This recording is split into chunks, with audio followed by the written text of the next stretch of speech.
Memang perbuatan yang sangat salah, namun memang beberapa siswa atau remaja itu tahu tahu itu salah, tapi mereka akan melakukannya karena memang face remaja itu lagi-lagi. Kalau ditanya gitu, apa sih yang membuat teteh bangga banget ikut pada forum ini?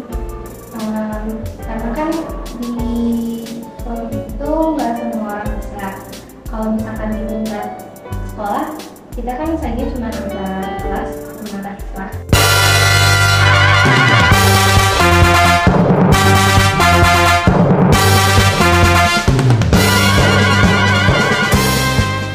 Assalamualaikum warahmatullahi wabarakatuh. Halo sahabat Kismanda, ketemu lagi di Pikir, podcast internal kelompok ilmiah remaja. Perkenalkan, nama saya Marlina Sri Maulani. Kali ini saya sebagai host pada acara podcast kali ini. Nah, kita kedatangan tamu spesial nih, yaitu Ketua Umum FPSH HAM, Teh Alicia. Halo Teh Alicia. Perkenalkan, nama saya Cikarun Alicia, berasal dari kelas 11I, menjabat sebagai Ketua Umum Forum Pelajar Sadar Hukum dan Asasi Manusia, dan juga menjadi Duta Hukum dan HAM tingkat Provinsi Jawa Barat 2023. Keren banget. Nah, Teteh itu kan sebagai ketua gitu ya. Apa sih yang dimaksud FPSH HAM itu? Jadi FPSH itu sebuah forum pelajar sadar hukum dan hak asasi manusia, di mana forum ini tuh memberikan dedikasi kepada pelajar-pelajar yang ada di Indonesia untuk memiliki kesadaran atas hukum.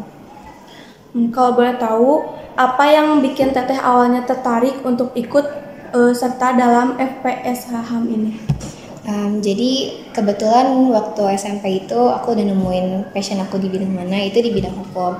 Nah, semenjak itu aku mulai gali-gali tentang hukum. Lalu waktu antara kelas 8 sama kelas 9 melihat IG SMA Negeri 2 Cianjur ini, di waktu MPLS itu ada pemateri dari FPSH HAM tingkat Kabupaten Cianjur. Nah, dari situ aku mulai tertarik untuk masuk SMA ini. Jadi untungnya abis masuk ke SMA ini langsung masuk ya ke Forum Pelajar Sadar Hukum. Nah, kalau boleh sharing gitu Teh, apa sih skill atau pengetahuan yang Teteh dapatkan setelah Teteh menjadi anggota pada FPSH HAM ini? Mungkin bisa dibilang pemahaman tentang hukum di kalangan remaja itu mulai meningkat, karena pada awalnya aku itu cuman belajar tentang dasar-dasar hukum. Setelah masuk ke sini tuh makin diperdalam, karena kan selain kita membuat proker juga, kita juga diberikan materi dan dedikasi oleh pihak provinsi. Seperti itu. Kalau bisa ngembaliin waktu gitu ya Teh, ada gak sih kayak momen-momen spesial yang mungkin Teteh gak bisa lupain gitu dan ingin mengalaminya kembali? Pada saat momen pengesahan jadi Duta Hukum dan HAM tingkat Jawa Barat, waktu itu kan kita tuh berempat ditambah pembina satu sama penanggung jawab satu pergi ke Bandung. Nah, di sana tuh kebetulan banyak pejabat sama menteri dan ada juga gubernur Jawa Barat datang untuk menyerahkan pengesahan ini. Dan juga kebetulan waktu itu Gubernur Jawa Barat Ridwan Kamil itu sebelum dia lengser, dia menyempatkan dulu buat hadir di acara pengesahan itu. Jadi itu sebuah momen yang sangat gak bisa dilupain. Soalnya lengkap banget gitu ya. Ya. Kalau boleh jujur gitu, ada juga gak sih momen lucu ketika pelantikan FPSH ini? Dan juga pada saat kegiatan-kegiatan lainnya? Banyak sih, salah satunya waktu pengesahan juga kan kita itu duduk lama ya di stadion. Situ tuh agak panas, jadi banyak duta hukum lainnya yang agak bisa dibilang agak pusing lah, karena kan nunggu lama, terus juga belum pembacaan surat keputusan. Tapi itu jadi momen lucu. Terus juga waktu Ridwan Kamil itu bagi-bagi hadiah, kita semua tuh kayak serompak kompak pengen cepat-cepat ke depan sampai lari-lari ke bawah. Seru banget gitu ya. Dan juga kan kalau Teteh menjadi ketua gitu, banyak banget tugas-tugas gitu ya yang harus dijalankan.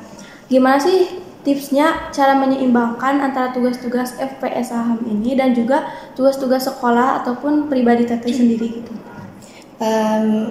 Kalau aku pribadi itu bikin skala prioritas dulu. Kalau misalkan skala prioritasnya tentang akademik, berarti aku harus cepat-cepat beresin tugas akademik aku. Baru habis itu lanjut ke organisasi. Karena kan selain FPSA HAM ini, aku juga ikut beberapa organisasi lain sama ekskul lain. Nah, dengan adanya skala prioritas, itu bisa bikin semua tugas-tugas aku nggak keteteran. Oh, jadi yang lebih penting dulu gitu dijalaninya. Dan juga sebelum Teteh menjadi ketua umum pada FPSA ini, apa sih motivasi yang mendorong Teteh gitu untuk menjadi ketua ini? Kebetulan kan emang dibilang tadi aku sangat tertarik tentang hukum. Nah, dari ketertarikan itu bikin aku termotivasi buat bisa menjadi duta hukum dan HAM tingkat provinsi, dan juga tertarik untuk menjadi ketua umum di sekolah ini. Selain itu juga aku insya Allah mencalonkan diri sebagai pengurus FPSH di tingkat provinsi. Masya Allah, keren banget. Dan juga kalau ditanya gitu, apa sih yang membuat Teteh bangga banget ikut pada forum ini? Karena kan di forum ini tuh nggak semua orang bisa. Kalau misalkan di tingkat sekolah, kita kan saingnya cuma antar kelas sama antar siswa. Kalau misalkan di tingkat provinsi itu kan kita bersaingnya sama seluruh SMA, SMK, dan sederajat yang ada di Jawa Barat. Nah itu jadi kebanggaan tersendiri karena kan nggak bisa semua orang lulus jadi duta hukum dan HAM tingkat provinsi. Banyak ya saingannya kayak beberapa sekolah. Yes. Selama masa jabatan Teteh menjadi ketua ini, ada gak sih suatu rencana ataupun proyek yang akan Teteh laksanakan untuk semua siswa-siswa di sini? Karena kan kita ambil dari kasus yang sering terjadi di negara ini sama sekolah ini, yaitu kasus pembulian atau perundungan. Jadi kita tuh bakalan adain sosialisasi besar-besaran untuk SMA Negeri 2 Cianjur ini, dan juga bikin program kerja pewadahan untuk korban perundungan. Selain itu juga kita bakalan bikin program kerja sosialisasi di luar sekolah, itu untuk tingkat SMP. Jadi setiap itunya ya. Nah kalau ada yang ragu gitu, gimana cara sih masuk ke FPSH ini? Ada gak sih tipsnya gitu untuk lebih gampang masuknya? Tipsnya sih kalian harus niat kalian mau masuk FPSH ini karena apa. Misalnya kalian mau berubah diri kalian menjadi lebih baik, terus juga kalian pingin memperdalam tentang hukum. Nah selain itu juga kalian mulai baca-baca tentang dasar-dasar hukum, karena kan setiap open recruitment itu pasti kita bakalan ditanya tentang hukum. Jadi itu. Buat yang satu ini, gimana sih caranya Teteh meyakinkan gitu orang-orang biar ayo bergabung ke FPSH ini? Karena kan forum ini tuh membuat kita para remaja sadar hukum. Nah ini tuh sangat berguna buat kita semua, soalnya dengan adanya kasus perundungan itu marak, itu kan otomatis bikin krisis hukum di kalangan remaja sama kalangan masyarakat itu berkurang, ya makin turun.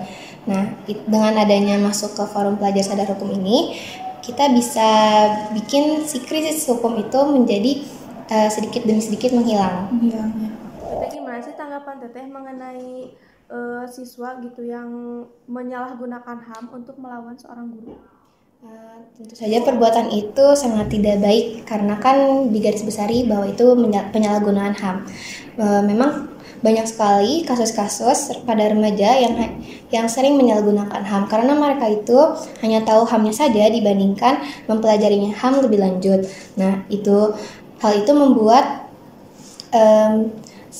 suatu masalahnya menjadi besar dan juga merugikan banyak orang, termasuk korbannya, pelakunya, dan juga pihak lain. Nah, dengan adanya forum pelajar sadar hukum ini memberikan edukasi lebih lanjut tentang pemahaman HAM kepada remaja-remaja yang masih hanya tahu HAM-nya saja, dan juga memberikan edukasinya pelan-pelan, karena kalau misalkan kita memberikan edukasi dengan cara menghakimi, seorang itu tidak akan ilmunya tidak akan tersampaikan kepada otak dan pemahamannya. Jadi intinya kita tuh harus lebih memahami dulu apa itu HAM yang sebenarnya sebelum menggunakannya. Nah, dan juga gimana jika ada seorang siswa yang menggunakan motor ke kawasan sekolah, tetapi knalpotnya itu tidak sesuai dengan standar yang ada di motornya itu? Itu tuh emang perbuatan yang sangat salah. Namun memang beberapa siswa atau remaja itu tahu itu salah, tapi mereka tetap melakukannya karena memang face remaja itu sangat labil-labilnya, dan juga jika tidak ditindaklanjut oleh kesiswaan ataupun pihak-pihak lainnya itu akan membuat masalah menjadi besar. Nah, dengan adanya forum pelajar sadar hukum pun seperti yang saya sampaikan tadi, itu bisa memberikan edukasi kepada mereka bagaimana sih hal itu tuh harusnya kita hindari, karena kan sekolah itu bukan kawasan untuk bergaya dan juga bukan kawasan untuk bermain motor yang dimana itu untuk memamerkan motor-motor mereka yang dengan knalpotnya yang bagus-bagus. Ya, kebanyakan kan emang mengikuti gaya gitu, tren-tren sekarang gitu yang ikutinya. Untuk mengikuti tren kan emang kita dibebasin semua orang. Cuman kita itu harus tahu tempat, kondisi, dan waktu. Kalau misalkan kita gunakan di sekolah itu sangat tidak etis. Kalau misalkan kita gunakan di luar sekolah ya itu boleh-boleh saja karena kan itu hak mereka. Jadi soalnya kan sekolah mempunyai peraturan tersendiri gitu yang patut dijalankan. Jadi kita juga bisa belajar gitu gimana cara-caranya gitu.